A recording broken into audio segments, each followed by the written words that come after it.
The illustrious Jabba bids you welcome. I'm going to regret this. I'm Pete Mitchell. He's Peyton Jones. And this is the Church Planter Podcast, brought to you by Church Planter Magazine.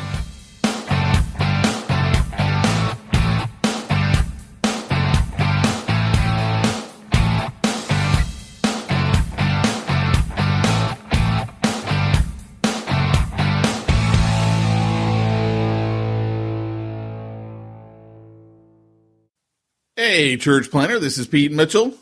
And this is Peyton Jones. And you are listening to the Church Planter Podcast, and we're about ready to enter a little time we like to call Smack Talk. Smacking those babies. So I got a story for you. Yesterday, I dropped my son off at church and immediately head over to the bar, because that's what I do when my son goes to church. Now, this was not Sunday. No. This was Wednesday night church, and Right. There's a little pizza joint right by the church. I actually don't like their food, and so I kind of hate going there, but I haven't found anywhere else to go hang out while my son's in kids' church. So I go over there. They know me now, right? Because I go in there like every Wednesday. And you know me. It's the Wednesday guy. I'm not a very social person, right? No. I don't like talking to people. Like, No, you're a tear in my beer kind of social guy. I understand the whole purpose of going to a bar is because people like to talk to each other. It's not me, though. So I go with my iPad Pro, biggest iPad there is, set it in front of me, and I'm clearly engulfed in my iPad. That's my don't talk to me. I'm involved with my iPad. Let me drink my beer, eat my pizza, read my iPad. So there's this guy sitting next to me, and I think he's talked to me before. You know you're attractive, though, to men at bars. I'm just... Don't go there, because I think this guy was that way. So I'm sitting there, and all of a sudden he starts talking to me, and the waitress, barkeep, whatever you want to call her, I have no idea, right? She's apparently got like 2 parakeets, and he's like, "Hey, look at her parakeets," and he's got her phone, and I'm like, "Okay, it's a parakeet. Let me get back to my iPad, bro. You know, why are you talking to me?" And then he starts talking. Wait, did you say he has a parakeet? No. It was the barkeeps, the waitress, whatever you want to call her. It was her parakeets. And he was like, "Look at the pictures." And he starts talking about animals, and I'm like, hey, you know, just like doing the head nod. Okay, stop talking to me, dude. I don't like talking to people. Yeah. And then he goes, "Yeah, you know, I had this, my pet died last year. I had my cat for 20 years. Oh, no. I literally look him right in the eyes, and I go, "Yeah, but it was a cat." I like turned back to my iPad. It was like, dude, it's a cat. I don't care that your cat died. That is the best pickup shutdown ever. Hey, you want some sympathy? Yeah, it was just a cat. It's a cat. And I know that you were like, if there were like breaking the fourth wall right there, you look at the camera and be like, "That was for you, Peyton." Thumbs up. Lean on the teeth. Cha-ching. Oh my gosh, dude. And then if you're new here, you know, you've probably got the "Hi, I'm new here" name tag on, and you don't understand what an inside joke that is for Pete and I. Yes. You got to go back about 20 episodes, probably. Probably. It was when I had to put my dog down. I couldn't drive home. I'm a wreck. This was my dog. I just put her down. And I'm like on the phone with Peyton, and he's having what we have commonly referred to as the Wind River moment, right? This is what a true friend is. And he's just like listening to me. Like when we first got on the phone, I couldn't talk. Like there was like long pauses, minute long, because I was so choked up. And so Peyton's like, "Hey man, I totally know what it's like, man. And, you know, my cat, when it died, you know, I couldn't even stay living in that house anymore." And blah, and he's like trying to like sympathize with me. And I have what alcoholics refer to as a moment of clarity. And I simply said to him, Yeah. But it's a cat. That's so rad, dude. That is so rad. Oh my gosh, Wow. dude. Oh. I had funny stories, but I forgot them. It involved Barry, who hung out with me the other day. Oh yeah, is he back? Back from I can't remember Yosemite? any funny stories. I have no smack. I'm smackless. You've got no smack talk at all? No smack. Dude, well, I'm going to read part of some texts between you and me because I thought these were funny too. These had me laughing so hard I was in tears. I literally saved that screenshot of the one. Yeah. I think you can read it. I am. I gotta find it here. Let's see. Oh, yep, there it is. Okay, so I'm going to read part of Peyton's text to me because part of it needs to be edited out. I think I need to head to Europe this next couple of days. My Welsh father just went to be home with Jesus. Been a heck of a year. He was like my dad, one of the best friends on the planet, a mentor. Now there's nobody really else, nobody really to lose in this category except for you and this other guy. But this other guy is kind of funny, and you better stick around, pal. Right? That's what you said. I'm like, the other guy's gonna probably die. He just I didn't want to say exactly what you said there. So that was the part that I edited out. And then so I text back, "Screw you, I'm out of here." And then immediately following, "Sorry, wrong person." And then that was for Jamie, which is my wife. And I was like in tears. You know, it's the Wind River moment. Never have a Wind River moment with Pete. Because here's how he's going to respond to your Wind River moment. "Hey, I know your heart is on the ground. It is bleeding." And Pete just comes along and just says, "Hey, looks like there's a heart on the ground. Let's go ahead and stomp on that sucker a few times." Oh my gosh, dude. Man, I tell you what, and I think I texted back, you're both the best and the worst friend. You did. For times like these. Because I need to laugh, man. Because here's the thing, is it's so good, man, because that's what helps me. What helps me is laughing. I don't need what I can't handle, and maybe I do got some smack, because what I can't handle is when you tell someone, they're like, "Hey, but he's in a better place and all that, and death, it's got no sting." And I'm like, okay, clearly you've read one passage, built an entire theology of death around it. Sir, the next time I hear a Christian mention the circle of life, I think I want to vomit. Here's the deal, guys. And this is what I responded. Unfortunately, he got the, "Hey, listen, the biblical view of death is an enemy to still be defeated. The sting was taken out, but death will be cast in a lake of fire." I go, that passage in John 11 where Jesus gets to Lazarus' tomb and it says he was deeply moved in his spirit? Literally means he was ticked off. He was angry. Now, whether it was angry at death, angry at unbelief, angry, who knows? But I think it was angry at death. Death is something that ticks God off. It involves separation from each other. Separation in the Bible is always bad unless it is separation to God, aka holiness, which you would know, Pete, if you had gotten to the chapter in Reaching the Unreached. Cha-ching! And but anyways, the reality is, which by the way, I'm hoping you picked that. If you really want to get rid of people, pick that book up and read that, Reaching the Unreached. And just tell them, this is a book about evangelism. Can I practice on you? That'll end every conversation you have or result in somebody being saved, which is a win either way. So anyways, plus then we'll get to come on the podcast and you can talk about my book. But anyways, so, the idea is, man, it really is an enemy to be defeated. And sometimes I don't understand Christians. It's like, dude, it's not that, please. I'm not worried he's in hell. I'm upset that I'm not going to see him for the rest of my life on earth. Like, can you just respect when a brother's grieving? The good news is, and let him grieve. The good news is, realistically, you won't be alive much longer. So, I mean, there's that. That's true. Oh, dude. What's weird is I met him at the age, I was thinking, I've known him 18 years, and 18 years from now, I'll be the age he was when I met him. Wow. Because he was in his 60s. Wow.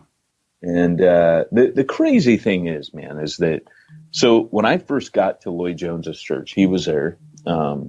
He had been a world traveler, businessman, consultant, very wise, was a Methodist lay preacher. Because if a lot of people don't know that Lloyd Jones's church was Welsh Calvinistic Methodist. That was the actual name of the denomination. So they joined with the Presbyterians in the 70s, but they broke from the Presbyterians, but they were kind of like the Presbyterian branch. They broke in 77 from that. Not that anyone cares about that, but the point is he was a Methodist lay preacher, and he was, and I put him in Church Zero, cha-ching. At the very beginning, I dedicated part of the book to him, and I said, you sowed many corrupting seeds into my young mind. And he would always joke around about how he had taken this kind of smug reformed evangelical boy and corrupted him. He wasn't a minister, but I'd go out to dinner with he and his wife, Anna and I, they'd be over at our house. They were like family. And, but he would always challenge. He'd go, you ministers, boom, boom, boom. And he would just throw these things out from the Bible. Because when you sit under Lloyd Jones, you become a theologian. And I don't know, man, he was amazing. And he was the smartest dude I ever knew. And you remember how, I think I told you once that when I got to Wales, I thought I was smart. And then I started meeting people that were really smart. And I remember asking the minister I was serving with, I'm like, so what are you reading? And I was really impressed with what I was reading. And all I really wanted to do was tell him, hey, here's what I'm reading. And he comes back at me and he's like, well, I'm reading this and that and that. And some of them weren't even in English. He was reading like science fiction books in French. He was tackling some stuff in Latin. And I just started going, kind of like on Dead Poet Society when he goes, people are kicking copies of Byron in my face. And, man, I was like, okay. Well, anyways, I watched Lynn Gibbs trounce that dude because that dude was a cessationist. And Lynn just basically, they said, well, let's have a debate. And, we all got together, and my gosh, man, watching British people debate sometimes amazing. But this dude, he just had a mind, and I owe him, I would say, a lot for the ways in which he corrected me. So that's a little tribute to him. I miss him. A little bit jacked up, which is kind of why I reached out to you, not for sympathy. No. because you're not going to get any of that. And that's not why I do it. I feel like when I'm going through that stuff, I got to warn people I'm not okay. Like, I might get mad at stuff right now. I might be just a raging jerkhole. And, I always feel like it's a disclaimer. Like, I'm reaching out to let you know, just lost my friend. And for me, I got to be alone during those times. And I was on a Zoom call last night where everybody was like, man, we could tell you're not okay. And I'm trying to hide it. I'm trying to limp on, but there's just a difference, when you're. Were they talking about like in general or specifically right now? No. Yeah, no, they were talking about specifically. Oh, okay. Because I have a baseline of not normal, and then, then I got the extreme. Oh, man, Pete Mitchell's the one friend nobody wants, but everybody needs. But Pete needs. Exactly. Dude, I'm telling you, seriously, God could not have picked. Because I got friends that are like, dude, I'm so sorry, man. And that feels good. Well, and it depends on what the situation is. Well, and like, dude, if there's ever anything wrong with my family. Heck. Yeah, you were going through it with your daughter not that long ago. Yeah, by the way, for everyone who was praying, I might have mentioned it, but anyways, she does have a tumor in her airway, but it's benign. So I wasn't okay leading up to that. I did not. I did a Wind River moment there. I was like, oh, dude, no, not the kids. Because I know what it would be like if something happened with my kids. No, it's right. It's right. I got to say, that's a time where it's like sacred ground to you. Yeah. And I remember I go, so Pete, because you had a bad day, and I go, hey, what's going on with you? And you're like, I'm fine. Nothing. Everything's fine. And I'm like, no, dude, what's going on with you? And you're like, after that, I'm not saying anything. Yeah. I can't. You keep asking me what was wrong. And I can't. And I'm like, dude, I can't tell you for like 2.5 months when the whole thing's finally done. And I will laugh about it because compared to what you were going through and still are, because she still has the tumor. They have to go in and take it out, even though it is benign. I mean, It's like my problems seem pretty stupid. Like, the problems of two people in this world don't amount to much. If I could get it out, come on, Bogey, don't amount to much more than a hill of beans. Yeah. I just read the raddest biography of Humphrey Bogart. That dude was a stud. Now, when you say read, do you mean read? No, I read it. Oh. I read it with my eyes. What? I read with my ears books right now, dude. I am reading a book right now, and when I mean read, I mean with my ears. It's all on P.T. Barnum, a biography on P.T. Barnum. That is such. I want to read that. It's a great book. I want to read that with my ears. Yeah, it's good from a marketer's standpoint because I really wanted to get into his head of everything that he did. And Jamie and I watched The Greatest Showman, like, I don't know, a couple of weeks back. And, which. I like musicals. I respect that. Yeah, well, it was on P.T. Barnum. I'm like, dude, I'll watch a musical that's on P.T. Barnum, like one of the greatest marketers in history. I'm down with that. Yeah. And, the musical literally, like, so loosely follows his life. It might as well not even, like, don't even say it's about P.T. Barnum. Just say it's a musical about some dude who decided funny, dude. to make a museum. Cause it really has, like, you lose so much of what Barnum did. Like this is what I dig about America, man, is so many people walk around getting their worldview from movies and TV shows. Yeah. And it's just all fantasy. I mean, well, here was a funny thing. So one of the things that, and I'm just going to share this because I think this is hilarious. One of the things that really put P.T. Barnum on the map was General Tom Thumb, which you see in the movie. He's the little person. He was technically a midget, not a dwarf, which according to the book, there's actually a difference, which I didn't know. There is, yeah. Yeah. They were like, yeah, no, midgets are literally little people, and dwarfs, it's a condition. That's why some of their body parts will look out of proportion. But isn't midget though? I always thought that midget had to do with a performer. It doesn't. Not from a medical standpoint, but because I have been warned not to use the term midget.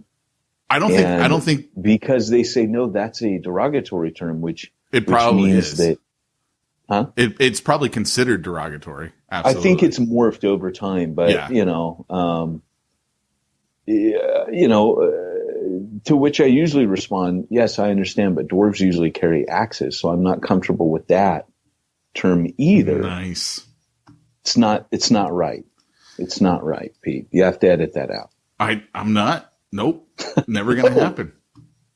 Yeah. So, one of the things that I really liked about what Tom Thumb did. So Tom Thumb was like this teeny tiny guy. You see him in the movie just briefly, but, did he sing? Not in the book. P.T. Barnum is famous for having said that over his lifetime, he either did 80 million in sales. I think that's what it was. It was 80 million in sales, and he goes, and 20 million of it was because of Tom Thumb. So he always like had a soft spot in his heart for Tom Thumb because he realized he was the one that really started P.T. Barnum and got him the fame. So one of the things that he did, yeah, he went over. Is that who I am to you? Am I your Tom Thumb, Pete? No, because you're not helping me at all. I'm the opposite. I'm the guy costing you money, right? So they go over to England, and they're doing some touring over there, and they get this opportunity to perform before the Queen.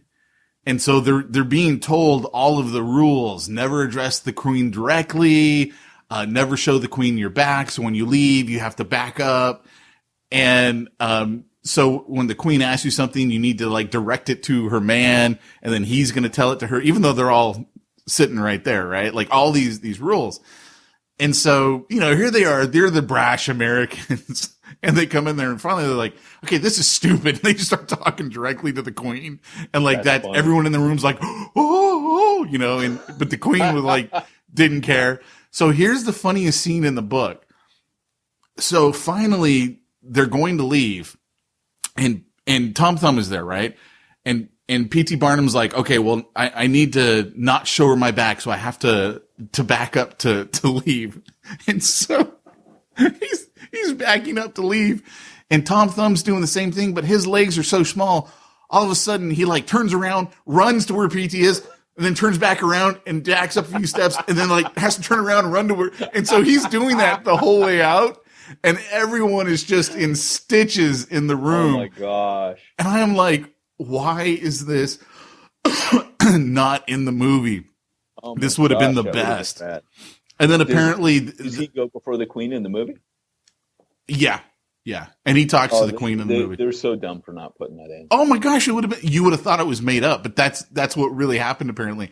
And so they asked Tom Thumb to sing, and you know the American Revolution is still pretty fresh in their minds, and so he starts singing Yankee Doodle Dandy to them, and they're like, yeah, and they're like kind of offended by it, but Tom Thumb's like, hey, whatever, you know. And it was, you know, that happened. That actually happened at the the 19 or 18, I want to say 96 Olympics, which was the first modern day Olympics. And we didn't have a national anthem at that time. So our national anthem was literally chosen for the modern Olympics. I did not know that. The first thing, so in all the qualifying matches leading up to it, when we won, they would play Yankee Doodle. No and of course, kidding. Yankee Doodle was a joke tune. And so that's why it was offensive, because it was like a bar song. It was like a Yankee Doodle went to town. It wasn't, we hear it now like on the ads for like Veterans Day or 4th of July, and it sparks a patriot, but it wasn't. It was a joke it's not tune. Like America the Beautiful. It is Yankee Doodle Stuck a feather Dandy. in his hat and called it macaroni. Yeah. I don't even get that. I don't even know what that means. Do they mean like elbow macaroni, or did they mean like pasta and I mean, what does that mean? I have no idea. I do not know.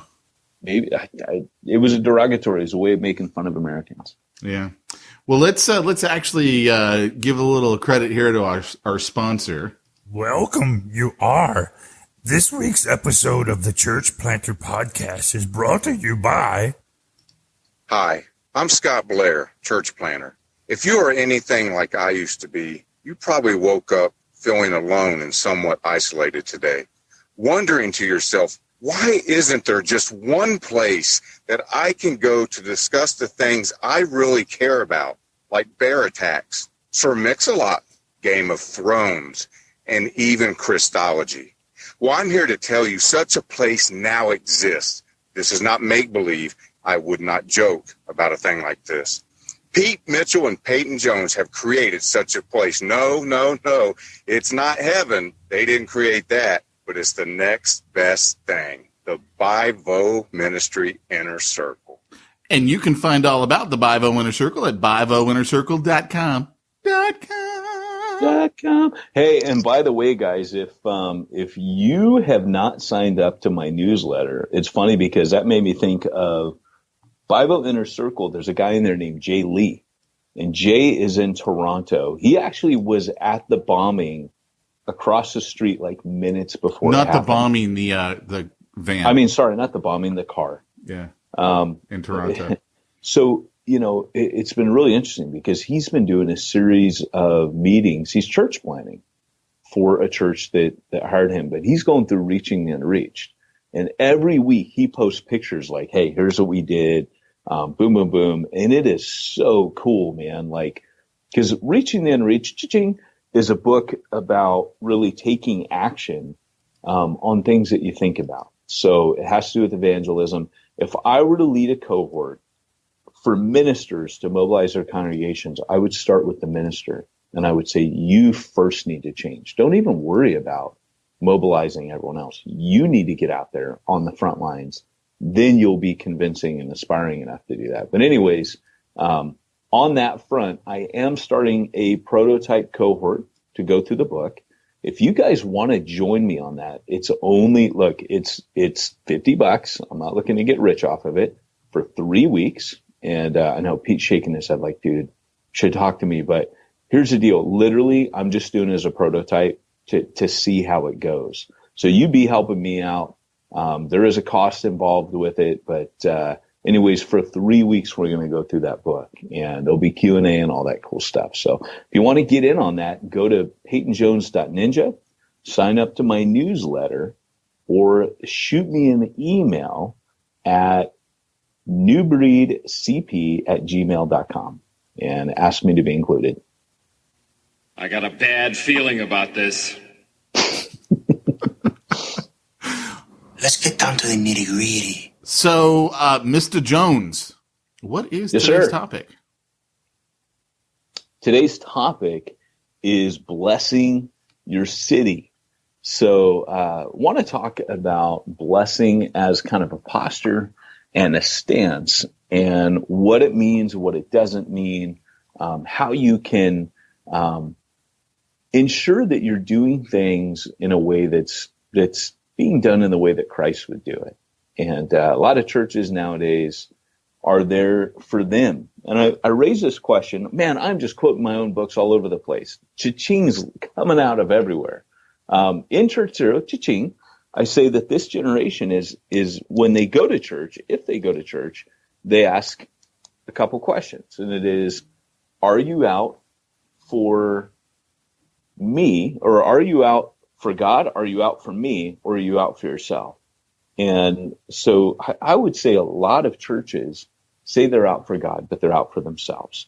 They do everything as a, what's my ROI on this, yada, yada, yada.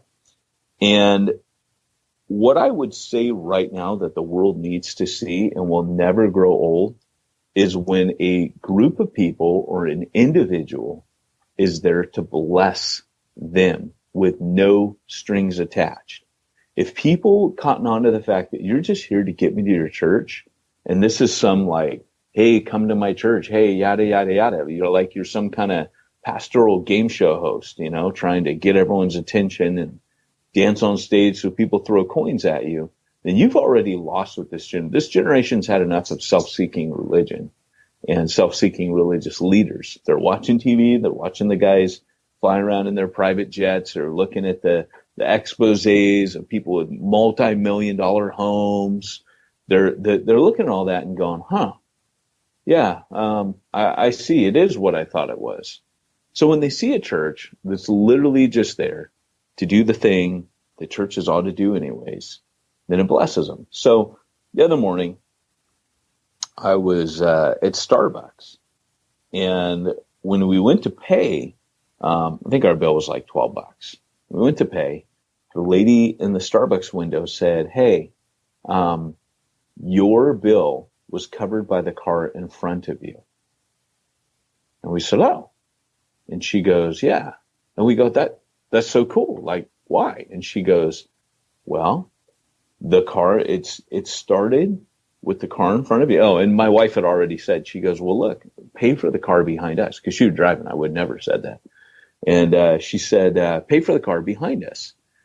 And so the lady said, well, you're the 15th car in a row to keep it going. And she goes, one lady, her bill was like $3. And she paid for somebody who was 12, behind her. Same kind of like us.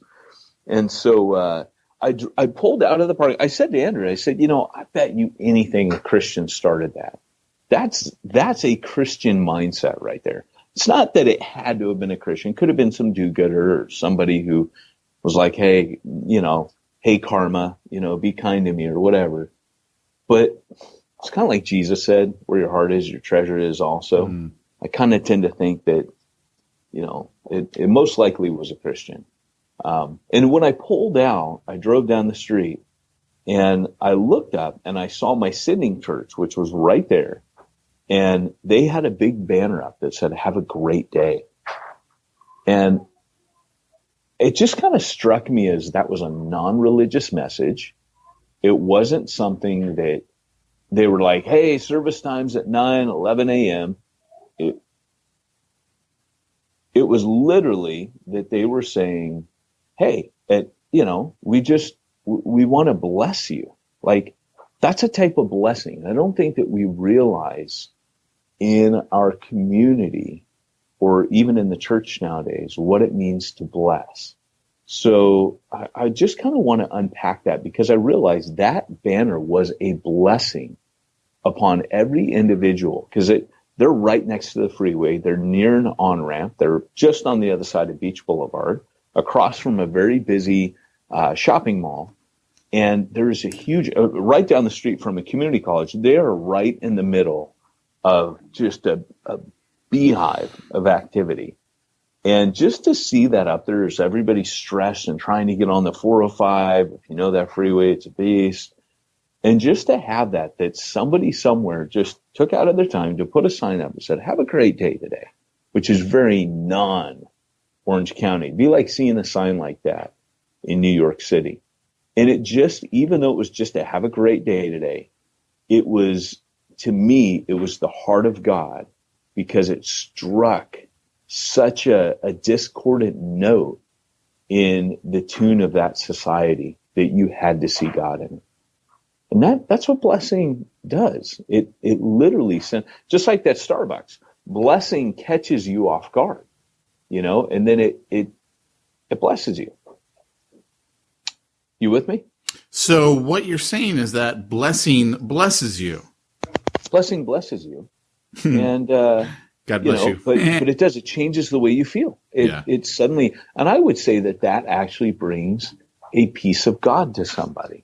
I would say that what you experience in that moment, I would say that something divine was happening. Not divine salvation, but something divine. People were getting a sense of the kingdom of God literally just by getting that coffee. Interesting. So what you're saying is we should start paying for people's coffee? Hey, I'm just saying it's grace, right? It's grace. It's undeserved favor. And when people experience that, that's a type of blessing. That's what grace is. So if you go through where Jesus says, like, on your enemies, he says, bless them and do not curse them. And so here's the reality, is that blessing is the kind of thing where you don't have to be deserving. So when you think of it theologically, having a sign up there that says, have a great day, you're asking people that you don't know what they're up to, right? You don't know if they're drunk drivers or they're sex traffickers or whatever it is, but that is a general blessing. And so Jesus, when he comes in to talk about blessing, he says God sends the rain on the good and the bad. He blesses both, which is kind of crazy. Now, there's a special blessing for those that are obedient, but and the Bible talks about that there's extra blessings for people. But then there's also extra grace for us when I'm not behaving as well. So you can constantly see this heart of God towards people to bless them, right? I mean, that's what it says. For I know the plans I have for you, says the Lord, plans to bless you and not harm you, or bless you and not curse you, plans to prosper you, not harm you. Every time in the scripture where you see God's heart, even when he's like, hey, I have to curse you, or I have to cut you off, or I have to do this to bring you back to me, he always follows it up with promise of blessing, because that's God's heart. Does that make sense? Yeah, it does. And so really what I'm saying is, as a church plan, how is your church blessing the community? How is your church exhibiting God's heart for that community? By doing something that's just, hey, because God loves you and because it's grace, and for no other reason than I want to interrupt the ebb and flow of this culture in my community. We just want to bless you. And I know you've at times talked about things that you've seen, like that real estate agent where they just did the shredding service, where they set up that day where, they're like, hey, if you got important documents you want to shred, we have shredding machines and we could do it. We also have monkeys on the other side that paste it all together and steal your information. But, they have machines that do that, right? They can assemble that. What are you talking about? When you shred documents, there are programs that can assemble all that stuff together. Yeah. That's why you got to get the cross shredder. Oh, really? Yeah, the one that makes it really tiny. So and then you burn it. Yeah, well, that would be a good idea. That's what I do with mine. I build bonfires and my neighbors call the police. It's a thing in San Diego. It's a rhythm that we're in. It's my way of, hey, I blessed you with this huge bonfire and smoke signals. Part Native American, apparently, so, you know. I dig it, man. I dig it.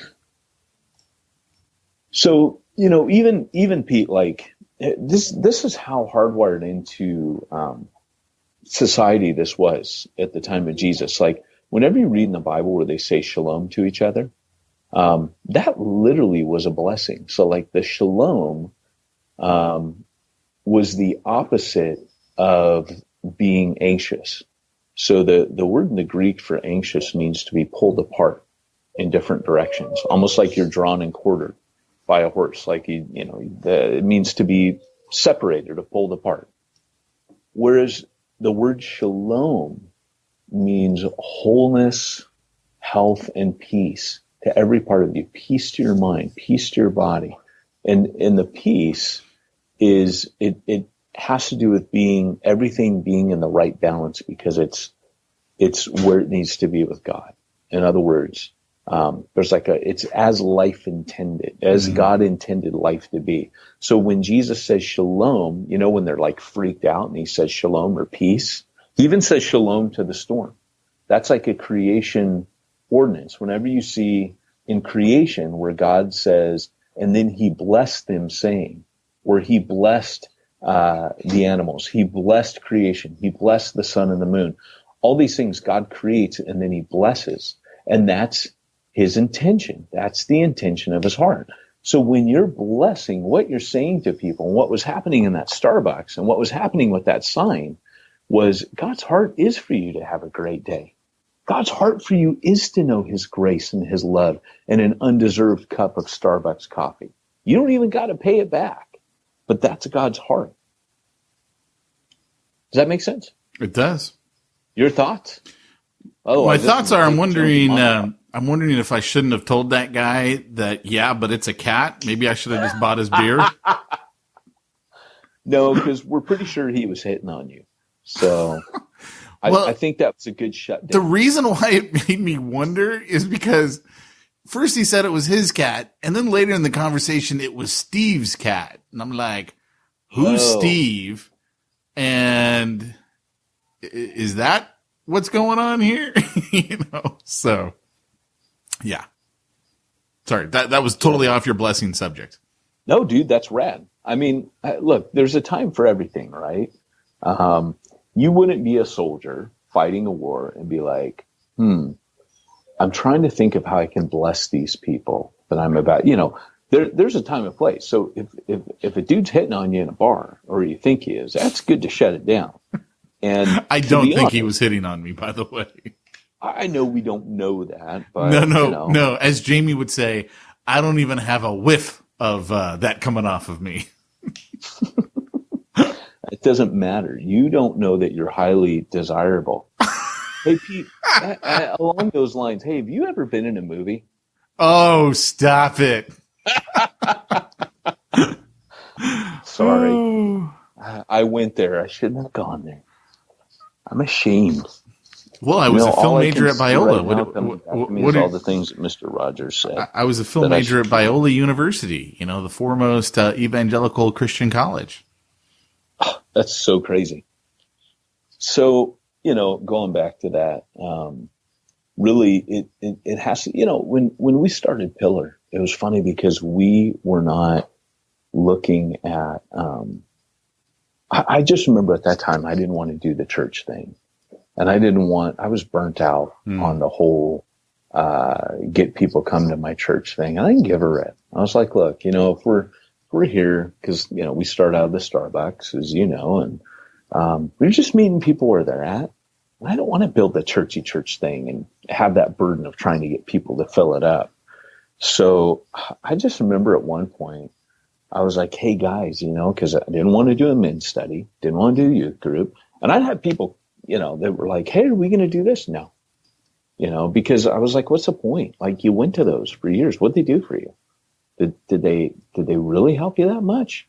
And everything that those groups do, we're doing now. Like we're doing it in our missional community. We're doing it, and we call them COGs. I was like, we're doing all those right now.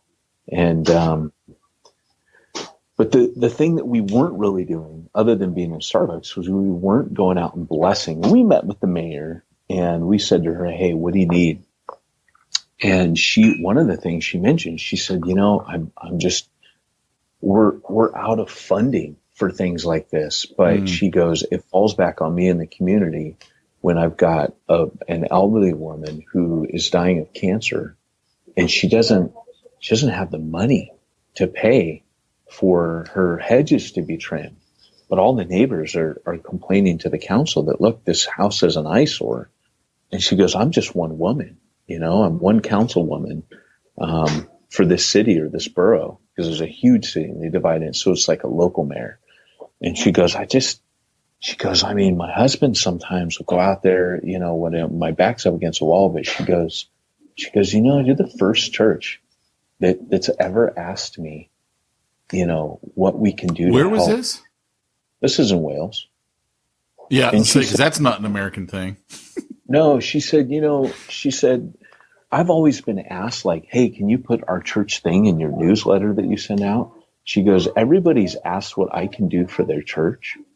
She goes, nobody's ever asked me, what can the church do for me or for the city? Yeah. And it was a game changer. Like literally, I remember having this talk with her on the phone. And she goes, why don't you come over to my house?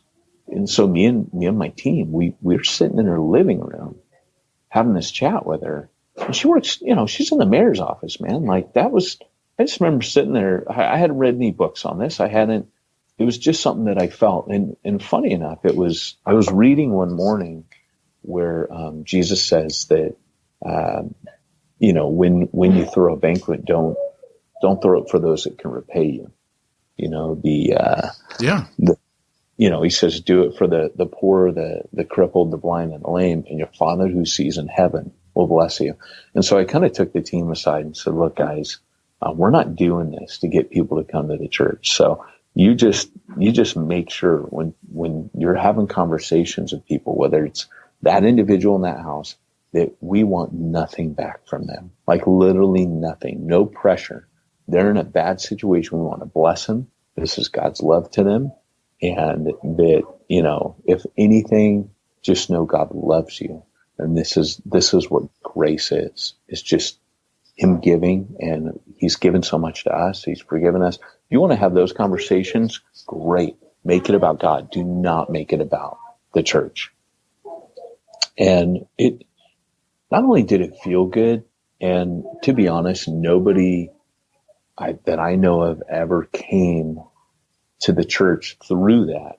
But what I can tell you is that our reputation in that community, because it was a poor community, and our reputation in that community started going around. We literally hired a bobcat, and there was a single mom. I can't remember what the deal was, but she had a backyard that was all mud and dirt. And the councilwoman, she would always come to us with these things. She'd be like, hey, I got this, or I got that. And she was like, hey, she's got 2 young kids, but they run out, they're all muddy and yada, yada, yada. And we're like, cool. I had some roughnecks. I said, hey guys, can you drive first we went down and looked at it. They're like, oh, it's going to need a bobcat. And these guys are rough workers. And we just went down on a Saturday and leveled it all out. We didn't put the turf down. We said, hey, you're going to have to get someone to come out here and put the turf down. But we did 1 day's hard labor for that woman. And, and we didn't talk about it. We didn't post on social media. That was between us and that lady and God. And that was it. But when Jesus says the Father who sees you, what you've done in secret, will himself reward you, that whole deal, I just think we were rewarded. I think we felt God's grace and blessing coming through us. That was but I don't know on the other side of heaven how the divine economy works that out and how repayment. All I know is that it changed us. And in changing us, it changed everything about how we did church, how we thought about church. The church wasn't the object.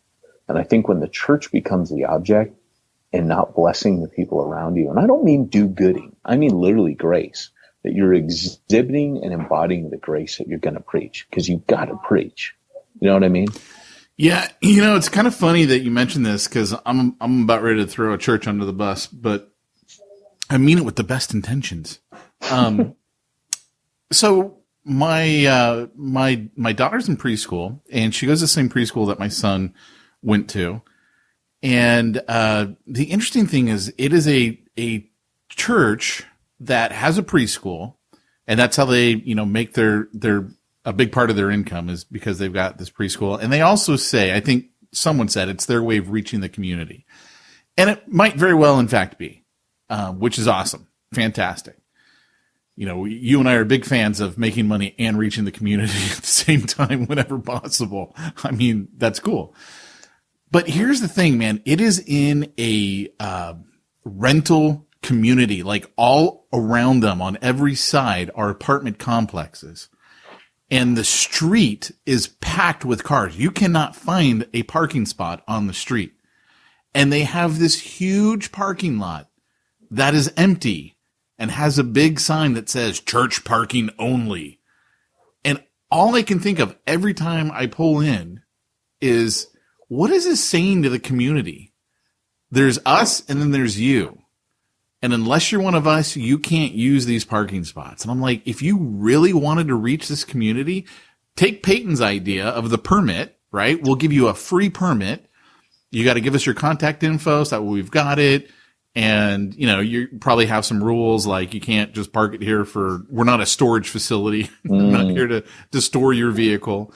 But you could totally bless that community where there's no parking. Right. And then the other thing that just kills me is it's right by one of the big city parks, and every Easter, every Halloween, there's big events at this park for the whole community, and there is never anywhere to park when you go. Like, I'm usually parking really far away after I've dropped off the family, and then I got to walk in. And I'm like, how cool would it be if you just had a big sign that said, you know, event parking here, free, and didn't make a permit, nothing, just, you know, use this. And, right. And, you know, if you're worried about, oh, we've got a preschool or whatever, then you just say, hey, you know what? Our spaces that are green, these are blocked off, and you can't park there. We need those for parents when they're coming and going and picking up their kids or whatnot. But I mean, like, you could reach out to the community and bless that community by doing something as simple as that. And right. How big of an impact would that make? Even if you made it like $5 and, you know, then when people came through, you told them, hey, no charge today. God bless you. What would that do? You mean for for the event parking? The event parking. Yeah. Like but you let people know that, hey, you know, like, you know, it would be rad to say the person paid in front of you for you. Yeah. But I think teasing. Honestly, to me, I don't know that I would look positively on a church that's like charging for parking. No, that's what I'm saying though. That's what I'm saying. But like even saying, exactly, oh, we're waiving it. To me, that just would be, I don't know, it wouldn't sit right with me. No, I agree. I think that's the better idea. But you could totally bless the community that way. Like, what a huge impact that would have. And that's it, is being able to actually say, hey guys, you know, we're here to bless you. We're here to, you know, to just let you know, like, exactly. Yeah. I don't know why I'm even talking. I don't know either. Yeah. Because it's what I do. But, you know, I had forgotten about, you mentioned the church that was because they had all the church parking only, you know, and I went to preach there, and they asked me to consult with them, and I said, hey, you know, I've just. Yeah, but they didn't do it. Like, didn't do it. And I don't know if it's like one of the sacred cows in the church, because I bet you it is. I bet you it's like, well, I don't like having to fight for my parking, and I don't want. Well, these what people. They did is they said, oh, well, you know, our insurance is, and if someone gets hurt there, you know what? You can always find it. Okay, first of all, that's a load of crap. Of course it is. Do you think there's any difference because you let people who don't come to your church park there? Right. I mean, literally, that's a load of crap. Exactly. Yeah. So, you know, it's funny because but that's it. Being seen as the one in the community. The other thing I told them to do was to, they sold off part of their land and they had a big giant, apartment complex put in there. And I said, guys, welcome cards. And it's funny because I was talking to them not long ago and I mentioned again, I said, it's never too late to do that. It's not like now that everyone's in there, well, that ship sailed. No, why don't you do it now? Hey, my dad was a pastor of a church in a city called Pacifica, which is in the San Francisco Bay Area. And they, this particular church was on a hill and it overlooked a big part of Pacifica and the ocean. It was actually a really gorgeous spot, unbelievable spot. It's just always foggy there. So it's not like you always had like a good, cool view or whatever. But it had this huge parking lot. It wasn't a rental community at that time. I have no idea if it is today. But one of the things, and I was talking to my parents about, the whole parking thing at that one church, the preschool church. And my mom was like, yeah, well, that's why your dad always tried to leave the parking open at our church, because they wanted people to come there. And, if you want to look at the view, whatever. And I was like, wow, I didn't even know that's what they did. And if you had the money for it, what would have been really cool, because like they owned a big chunk of this land and the parking lot didn't take up the whole thing. There was a lot of just, dirt and weeds and whatnot. You could actually build out a cool little park. And now you've got the community park right there on your property. Right. And you could, reach the community that way. You're blessing the community, give them this cool little outlook. Now, unfortunately, after my dad left that church, they eventually got this fundamentalist pastor who took them out of the denomination they were with, and now it's one of those, if you don't have the 1700 version of the King James, it's not a real Bible, and that's what the world needs now, some good King James reading. And they've got a big chain in front of the parking lot. They won't let anyone in, and I'm like, yeah, okay, not exactly reaching the community. You just got a property that you can meet in, and you think that's really cool. It's crazy, isn't it? When we were in downtown Long Beach, there was a church property that came up, and I think you might have looked at it with me, but it had bars all around. Yeah, it. Yeah. It was just, those metal gates, bars on everything. It looked like a prison or a public utility building. You know how they try to keep homeless out of there? It's terrible. And I was like, man, the other day I go to my sending church and I'm going there for this C.S. Lewis thing.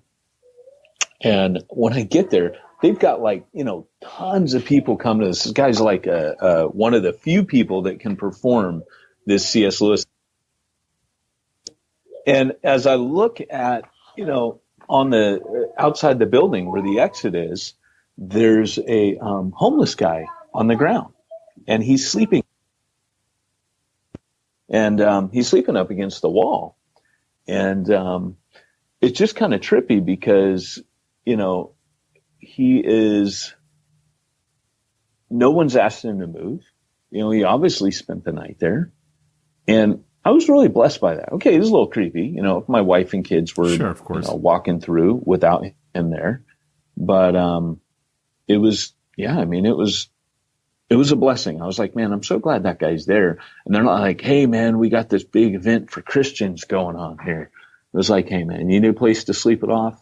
That's fine. People walking around doing I think what a lot of pastors can do, and we've talked about this with some of the guys over the years in both Jump School and Bible Inner Circle, and that is, as a church, as a pastor, take stock of what your real assets are.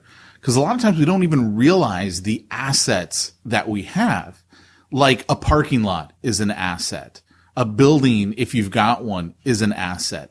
What are other ways that you can utilize that asset to benefit the community, create an income stream for the church if the church needs it? I mean, we talked about that with a guy in New York. I think he was in New York and he was going through Jump School and, we were like, hey, you got a big auditorium? Man, dude, you could easily turn that into money because there's plenty of groups, businesses like mine that need places to hold mini meetings and conferences and whatnot. Now you've got an income stream for the church and you're reaching that community. You're bringing them into your building, which is sometimes like the third rail. Oh, I don't want to go in a church. God might strike me down kind of a thing.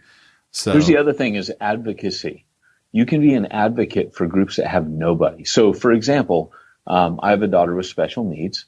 My daughter's best friend has, cystic fibrosis. So the reality is, like, if you've ever known anybody who has a child with a disease like that, every penny they have, they will fundraise. It all goes towards research. They don't want to spend a penny on anything else. So renting places, they're dependent on, like, one of the things that they do is they go to Applebee's, and Applebee's donates their restaurant for like a number of hours, once a year to the Cystic Fibrosis Foundation in San Diego. And so my friends do this thing. They host it, they organize it, they put it on for their daughter, and everybody, hundreds of people come, tons of people from the school, friends, family pour into this place, and we all eat Applebee's, even though none of us like it. Although I like Applebee's now, even though I don't like their food. It's made me feel about Applebee's like, you guys are awesome. I have always wondered, when's Applebee's going to die? Probably never, as long as there's college campuses all over America. But I want them to do well. I want to see them thrive now, because I'm like, you helped someone I love. You gave from the community. You didn't just take. And it's like, you know what? I got all the time in the world for you now. Well, imagine if the church did that. So Cystic Fibrosis Foundation. Imagine you said, hey, Cystic Fibrosis Foundation, imagine you posited yourself to go towards any of these, cerebral palsy. You approach some of these groups that have no advocate except for themselves. And you say, hey, guys, we have this building.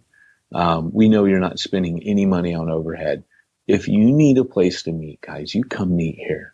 Our doors are wide open to you, and we'll absorb the cost of that. Don't worry about it. We'll pay the electricity, utilities.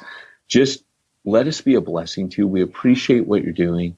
If we can help you in any way, if we can rally behind it, you adopt somebody like that, I'm telling you, you're gonna see it.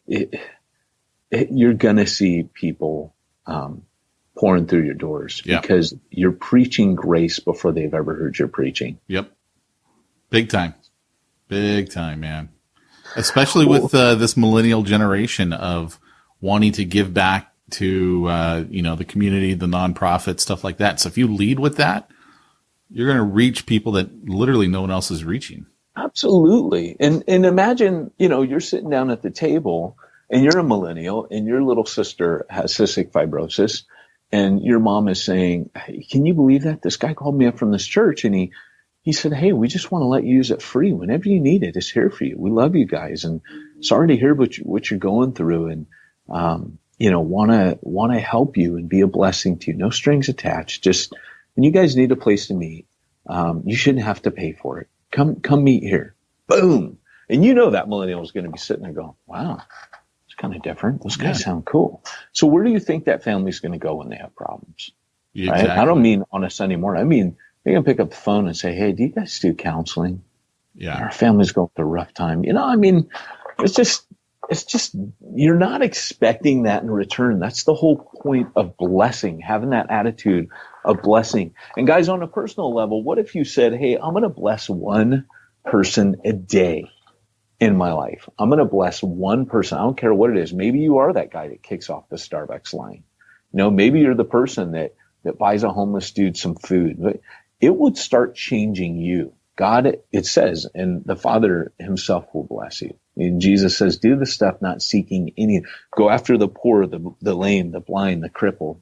And he says, and your Father himself will reward you. So I'm just saying, if Jesus said that, it's something worth putting into practice. Yeah.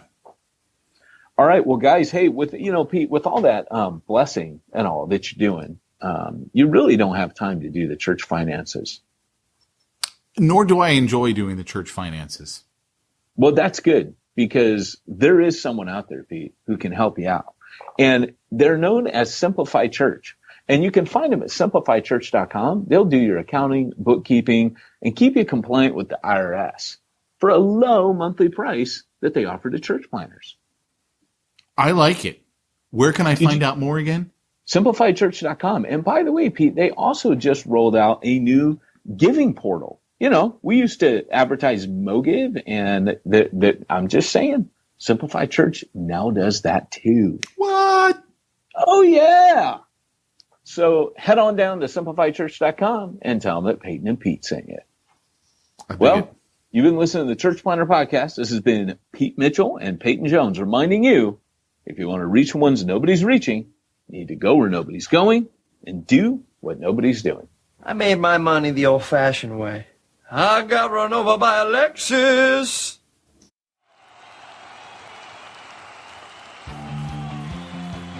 Thanks for joining us for another weekly episode of the Church Planter Podcast with Pete Mitchell and Peyton Jones. We'd love to hear your comments on this episode of the Church Planter Podcast. Visit us online and let us know what you thought at churchplanterpodcast.com. If you subscribe to us via iTunes and have enjoyed the podcast, leave us a positive review. The more positive reviews we receive in iTunes, the more iTunes will promote us to other church planners who would benefit from this show. This podcast is brought to you by the Church Planter Magazine, which is available in the iTunes newsstand or online via churchplantermagazine.com.